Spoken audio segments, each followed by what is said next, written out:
playing Halo, you'll start to notice random features that make up the game we know and love today. Funny Easter egg or funny glitches, Halo has a variety of random features that not everyone knows. So here's 100 random Halo facts that you probably didn't know. Also, big shoutouts to McThumbs and Quub for the help in this video. Starting over at fact number 1, in Halo 3 ODST, you can actually get a small boost from the Covenant barricades if you damage them enough first. As soon as they explode, they launch you pretty high. In Halo Reach Forge World, if you go over to this rock and crouch, you'll die from being in solid space. The same type of rock is on the level package. Just go over to the rock and crouch and you'll die. In Halo 2's The Great Journey, if you crouch at the bottom of Tartarus fight, you'll die due to the death barrier being too low. On the mission The Storm from Halo 3, clipping back through the door on second lake bed will actually deload the Scarab, but unfortunately it will soft lock the mission, but it does look cool. On Long Night of Solace, once a person dies in the space section, if they hold their action button, you can actually get out the saber. You'll die like a second after though. On Tip of the Spear, getting in and out of the Warhawk that gets dropped off to you will actually grant a checkpoint every single time. This is extremely useful for any lasso or legendary playthrough. In Halo 4, the mission Reclaimer, if you drive off this edge, you'll just get launched upwards every single time, as long as the cores are alive. There's still no explanation for how this works. On Shutdown, if you kill your teammates at the start to get them to aggro on you, Cortana will actually be classified as an enemy at the end of the mission, and you can actually melee to her. On the mission The Mall, if you go fast enough, you can beat the elevator before it comes down. Doing this though will cause the elevator to leave without you. On the mission Sierra 117, you can actually move the Pelican at the end with a brute shot, making it physically impossible for you to end the mission. This is very common to happen on a lasso run with brute shot brutes. On the mission Infinity, you can get infinite turrets by detaching the turrets on top of uphill and travel back downwards to hit a previous load. Once you go back up to the top, you will have another set of turrets to use. In Halo 2, you can shoot yourself with any weapon by double tapping the shoot button and switching weapons. The second set of bullets will end up damaging you as the weapon is inside you. In Halo 2, there's a glitch called a tantrum. Tantrums are random events that occur when you jump in a place over and over. Eventually, it will make you float. It is random when it can happen, and it only works with elites. On Salvo Highway, when you get to the last section with the cutoff bridge, you can get infinite spawning Warhawks. All you have to do is have the Marine in the current hog die. After that, Marine reinforcements come with another hog. On the Halo 4 mission Shutdown, you can get a Pelican inside of the right tower. You can do this by parking the Pelican right at the edge of the door, and then go out of bounds right at the beginning of the tower, backtracking to the door and grabbing the Pelican. In Halo 3, Chief and the co-op elites have a widely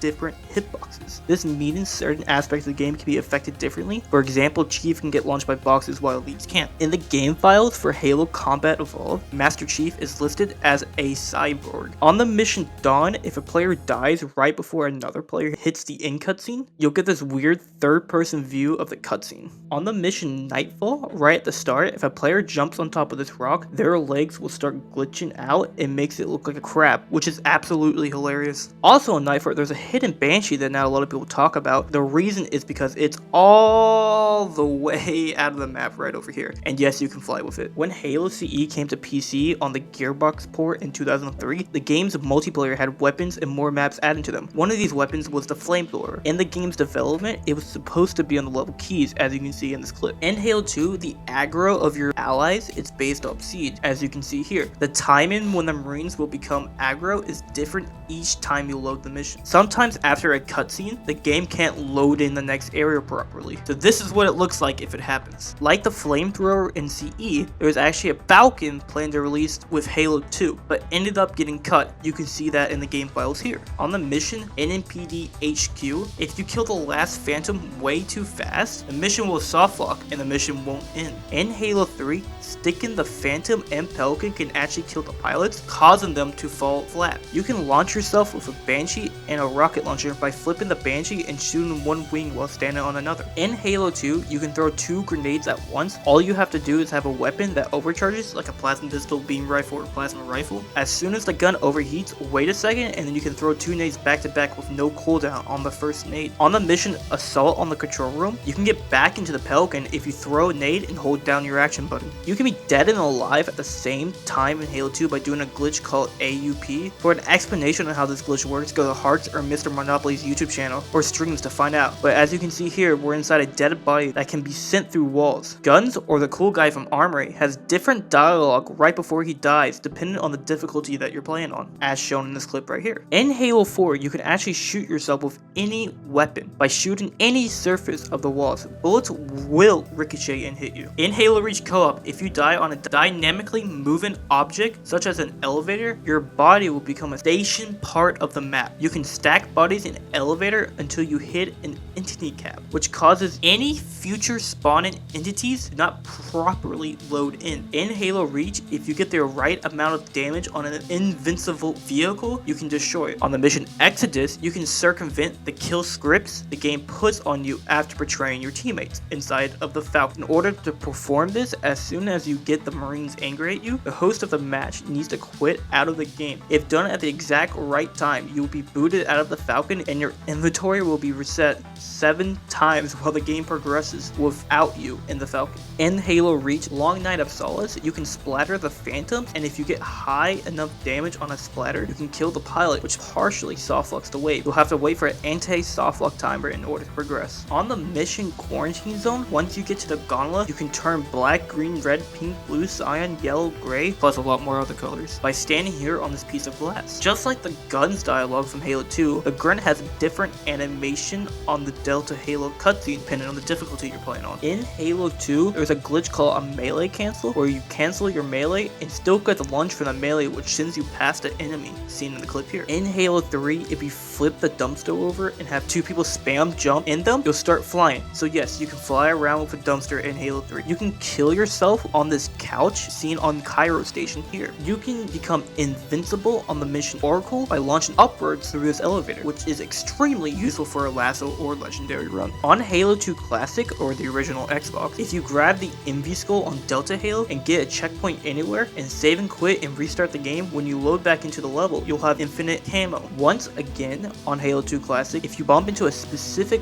wall or box, it breaks your hitbox, allowing you to clip through walls or floors, shown here. Big shouts to Reptilian Gamer. On Regret, if you can delay a checkpoint on this gondola, it will deload the Phantom, which causes the gondola to deload, then launch you to the Regret Tower if you're lined up correctly. You can shoot through moving glass in Halo 2, as seen here on the Sacred Icon. In certain Halo games, you can break through invisible barriers with vehicles. There is a dead Broob on SI that blinks if you shoot him, meaning he's alive, and there is a dead elite that talks to you at the uprising at the start. And the halfway part, fact number 50, in the Halo 2 mission Metropolis on legendary difficulty, if you die in the scare, there's a 10% chance that the elite start teabagging you. It is in the scripts. Going back to Assault on the Control Room, you can have the Banshee kill you in the final cutscene while Chief is walking. One of my favorite things to do while I'm in a co-op game. Big shouts to Journal Kid for this. But in Halo 3, you can actually run out of boost with the Ghost. It takes 32 shots from a shotgun to kill a Phantom in Reach. Similar to a melee cancel, you can do the same thing with a sword in Halo 2. It just sends you farther and is used a lot more in the Halo speedrun. On streets, nades and bullets fall through the map on the ground over here. Just like in ODST, there is a random hole where bullets and nades go through, but this time you actually fall through it. In Halo, Marines sometimes go through a scripted animation. Sometimes the animations can kill you if you get caught in the path. On the mission Covenant, when you get past the part with 2 scarabs, killing the left one way too fast causes to spaz out and you can get launched from it. On the mission Swords of St. Helios, there is a female elite named Maki, and the elite is the only female Covenant species ever shown throughout the games so far. If you sit in the main menu at the start of Halo 5, doing this will cause all the barriers to be deloaded, meaning if you get past the death barrier, you can just fall out of the map. I've been able to do this, and you fall for about 3 minutes before you eventually get deloaded. You can get abducted by spirits in Halo, and this actually happened when I was doing a franchise run. Big shouts to that. Also on Swords of St. Helios, playing co-op, if one person gets in the Mantis early, it actually just deloads the Mantis from the Phantom, and this only happens in co-op.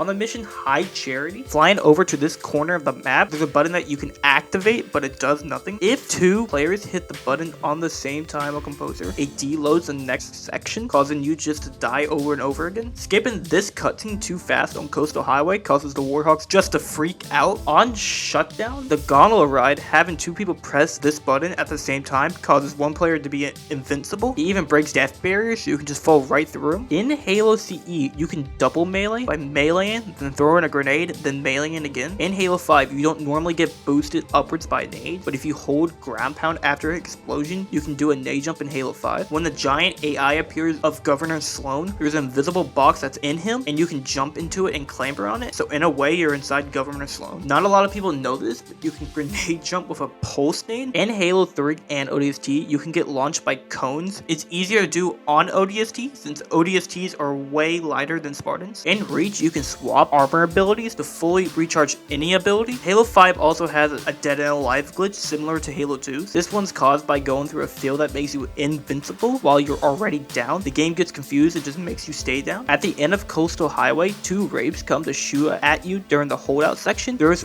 rapes are actually one shot and can be killed by basically anything. Believe it or not, but it's possible to die on Armory by jumping on this trash can. If a player dies right before a mission ends in Halo 2, the cutscene becomes unskippable. This is a thing for all other games, but only if the host dies, but Halo 2 can be anybody. You can get a barricade boost in Halo 5. If you boost between these cracks, it will launch you pretty high. When playing the Ark on co-op, after you complete Dawn Fight, the other co-op players have a small chance to randomly get teleported forwards. On Winter Contingency, the Falcon pilot at the beginning of the level is actually an invisible June with an assault rifle. In Halo CE, you can actually reload a weapon while having another weapon out. You can do this by double tap and reload and switching weapons. Since Halo 4 doesn't have infinite sprint, you can force it by jumping and meleeing. This causes you to sprint to recharge mid-air, so you don't have to walk for it to recharge. In other words, this is called muscle running. On Composer, you can turn miniature. After the fight is over, the Banshees will start to leave and despawn. If you hijack it while it's trying to despawn, it will just make you incredibly small. If you clip through the glass and either take the Heretic Leader's Banshee or hijack it, it softlocks the game because he's supposed to fly away and deload, which triggers the ended spawn. You can have infinite ammo in Halo CE. All you need is 3 weapons. After you shoot, you double tap, reload, and then hold reload. The gun will reload on the ground, not using any of the stock ammo. In Halo 2, when you're on Metropolis, the Scarab can deload if you're too fast. If you want to know more about how this glitch works, join the Halo Runs Discord. You can watch Brad's video and Halo 2 links explaining this glitch entirely. If you jump carefully, you can jump up the elevator on Crow's Nest, avoiding the death barriers. On Lone Wolf, you can survive forever. All you have to do is push these boxes in the corner and crouch. No enemy will kill you. The mission Pillar of Autumn on Reach, these elites do no damage at all on Legendary. They're just very bugged. The target locator on Oni Swordface fires a total of 7 shots, which represents Bungie's favorite number. In Halo 3, the turret that grunts are usually on and the Phantom are usable, and you can ride with them. There was a glitch on MCC when it first released that made it say press RT to fire machine gun when you went to nade the didact, which caused a lot of confusion. On Long Night of Solace, you can fly a Seraph if you get out of the map and EMP it out of the sky. Shoutouts to Tremacious Curiosity. On Oni Sword Base, there's a scripted Troop Hog that's supposed to explode. You can EMP it early to use it. Ironically, this is the only Troop Hog in the game. On Coastal Highway, whatever hog that Buck gets in will turn invincible, so it will never blow up as long as he doesn't get out of the hog. In Halo 2, vehicle health is tied to your own health, meaning it won't blow up unless you die first. Reach is known for its insane bloom with the DMR and needle rifle. Did you know crouching reduces the bloom for each shot? Exactly like the Infinity turrets, you can have infinite mongooses on PoA on Reach by going down this hill and back up. On Halo 2, you can just randomly deload. You're not fully sure how it works or why it happens, but it happens the most on Outskirts and Uprising, shown here to my buddy Eggplant. In CE, if you melee a Banshee a certain way, you can move your hitbox into it and it will teleport you, depending on where you punch the Banshee and where it sits at. And finally, sword flying, best trick in the Halo 2 speedrun. It is the same as sword canceling, except you switch weapons to keep the red crosshair from the previous weapon. The crosshair stays red for a few frames, letting you lunge from very far away. And with that, we have all 100 random facts about Halo. This video was really fun to record and really tested our Halo knowledge to the extreme. And once again, I want to to give a big shout out to these people for the making of this video. Without them, this wouldn't have been possible. They have gathered so much of my clips. If you like what you see, maybe consider liking and subscribing for future content. If you want to hang out with me and my editor Trouble, make sure to join the Discord in the description below. With that being said, have an outstanding rest of your day, and we'll see you for the next one.